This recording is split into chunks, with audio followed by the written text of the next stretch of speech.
So it just started off with brainstorming, meetings, writing stuff out on paper with ideas, and went on from there. We come up with the idea of doing sort of like an op shop / cafe to target two different sort of types of audience, like people that want to go for coffee, but also people that op shop, because the deli had never really been very successful in that shop. So that's why we introduced the op shop idea, thinking that people that love to op shop will go where the op shops are. They don't sort of care where they are, they'll find out where they are and seek them out. It was quite a long process because we're part of a larger organisation, Campus Crusade across Australia, so there was lots of hoops to jump through and talking with head office in Melbourne and that kind of thing.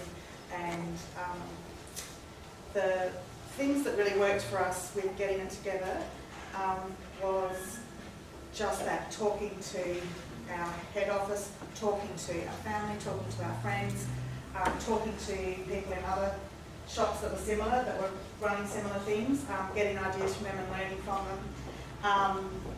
Also talking with our local council and local, I think it was the deputy mayor at the time, about the idea, and he suggested that we go for a community development grant, which we did and were successful, and that really helped us kick off to be able to do it on the shop. And have you seen any images for that? The shop? So they get a bit of an idea of what we sort of came up with. You want me to just keep it? Yeah, is that alright? Yeah, that's my husband's spray painting there. You know, we tried to save costs where we could. Spray painting sign on the window. That's right. So, yeah, and leading up to it, we used various different websites. We did SurveyMonkey, where we put out a survey about, just asking questions about, you know, op shopping and the idea of having a cafe / op shop. I've got lots of different ideas off the Pinterest website just for decorating a recycled store, mainly to try and save money because our funds were quite limited. And once we were up and established, of course, I've used Facebook. We haven't really paid for any advertising, and business has grown slowly, thank goodness, because I'm learning as I go. The first day that we opened, I was too scared to put out the open sign, so I didn't put the open sign. And I just kind of opened the door and sat back there. The customers came in, and yeah, so it's been a very slow learning process for me.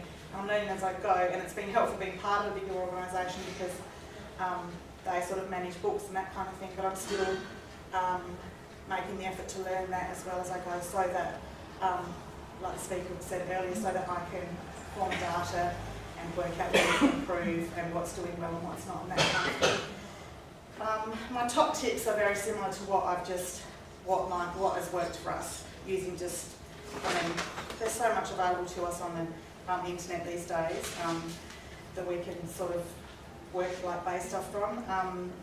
Another tip that I would give would be to take on people's advice. There's not really anyone that you can't learn something from, even if they annoy the heck out of you, you could learn how to not be annoying. So you do. You can learn a lot from everybody. So it's good to take on people's advice, but to also stick to your goals and visions that you've had originally.